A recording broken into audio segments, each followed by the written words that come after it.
This is the historic old harbor of Veracruz, Mexico's chief port of entry and the original starting point of the Spanish conquest.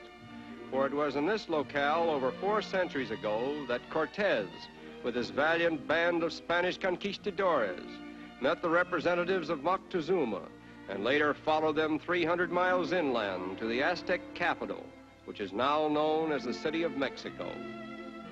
Commanding a conspicuous place at the entrance to the harbor is an old Spanish fort known as the Castillo de San Juan, the last Spanish stronghold on Mexican soil at the close of the War for Independence. The fact that this picturesque old landmark has withstood the incessant pounding of the sea for more than 400 years is indisputable evidence of how solidly it was constructed. Until the beginning of the 20th century, it was used as a penal settlement, and its gruesome dungeons of confinement are silent witnesses to the human suffering that must have taken place here in the tragic days of yore. In recent years, the port of Veracruz has been thoroughly renovated, and many of its architectural ruins have been supplanted by fine modern buildings, including one of the best apartment hotels in Mexico. Nevertheless, a panorama of the city itself reveals that most of the old Spanish architecture still remains, perpetuating the city's reputation for being the oldest Spanish settlement in the Republic. In its tempestuous era of time, this peaceful-looking metropolis has battled with hurricanes from the sea and plagues from the land. It has been repeatedly sacked by pirates and buccaneers, and it has been bombarded by foreign fleets. But through it all, Veracruz has valiantly survived. As in all typically Spanish towns, the center of social life is to be found in the main plaza, where on Sundays and holidays one may see a very colorful gathering.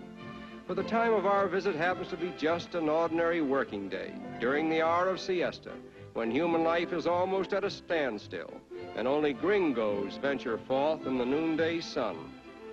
Overlooking the plaza is the municipal palace, construction of which was begun just 17 years after Columbus discovered America. It is said to be the first and oldest city hall in this hemisphere.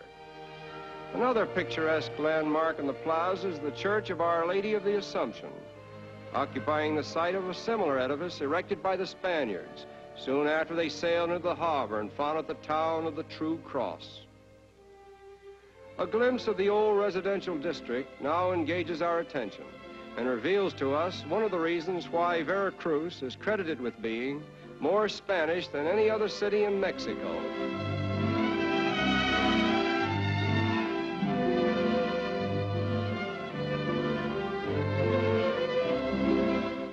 Regardless of what they may have done to the contrary, it must be admitted that the old Spanish conquistadores brought to the New World imperishable contributions from their mother country, such as architecture, music, and the spirit of romance. And speaking of romance, this colorful balcony of Spanish tile affords an ideal setting. Although Veracruz has clung tenaciously to its romantic and thrilling past, it has not neglected its present or future, and ample proof of this is seen in the new residential section, where spaciously paved thoroughfares lead to elaborately constructed homes, traditionally Spanish, yet modern in architectural design. The sight of an attractive home, regardless of where it is, arouses in us a natural longing for home sweet home. But thanks to that substituting institution, known as a hotel, we find momentary respite and consolation among a people who know how to entertain visitors.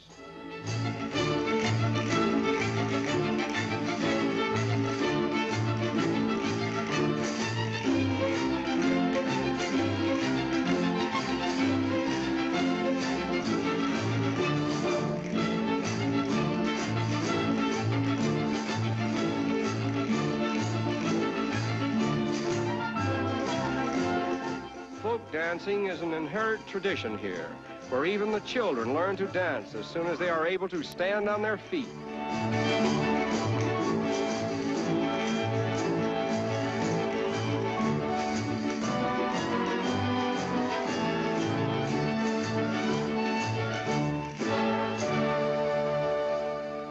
And now let us observe this happy and carefree bevy of Veracruz maidens who find pleasure in the more simple diversions of life and take great pride in the preservation of the legends and traditions which they inherited from their ancestors. A typically Mexican dancing stunt, which has not lost its popularity in Veracruz, is known as the bow dance, in which the dancers attempt to tie a bow with their feet while dancing.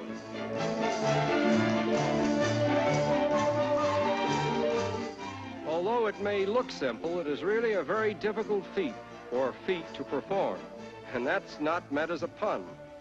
Just watch it, and if you're inclined that way, choose a partner and try it yourself sometime.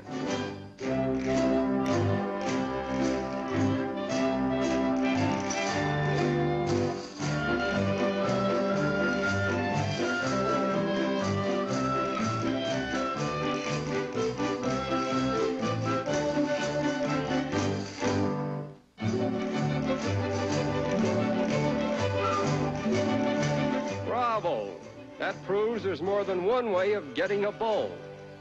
And now we go for a swim on the famous Mocamba Beach, where we find excellent bathing in water that's just the right temperature for us.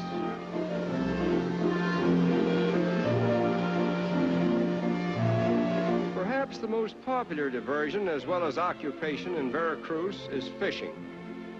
As a commercial enterprise, it is one of the leading industries of Mexico. In fact, a large amount of the fish that is consumed in the Republic comes from Veracruz. Net fishing is usually performed along the beaches, which are drawn with huge nets that often encompass a half-acre of sea in one draw. This style of fishing is usually performed at late twilight or early dawn. The nets are all hand-woven by the fishermen themselves, and some idea of the size of these nets is illustrated here, where we see hundreds of yards of netting spread out to dry. Aside from commercial fishing, Veracruz is a veritable paradise for amateur fishermen who come here from all parts of the country to indulge in their favorite pastime.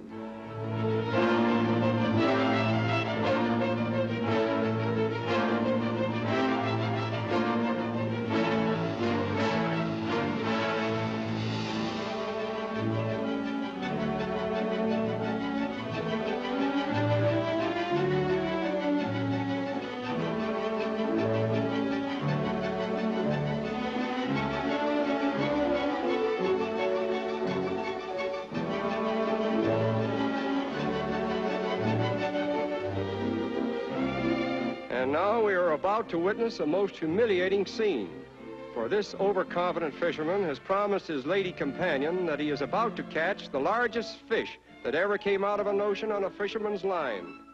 And here it is. Is he embarrassed? It's about the smallest specimen to be found in the Gulf of Mexico.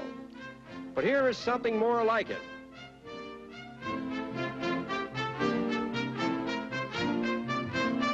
And they get bigger and bigger. And so the fishing goes in the historic waters around Veracruz, waters that abound in fish as well as relics of history. For down deep on the ocean floor, over which fishermen silently cast their lines, there may be found a scattered assortment of iron and stone cannonballs, bayonets, and numerous other relics of a stormy past that gringos like to hear about when they visit Veracruz.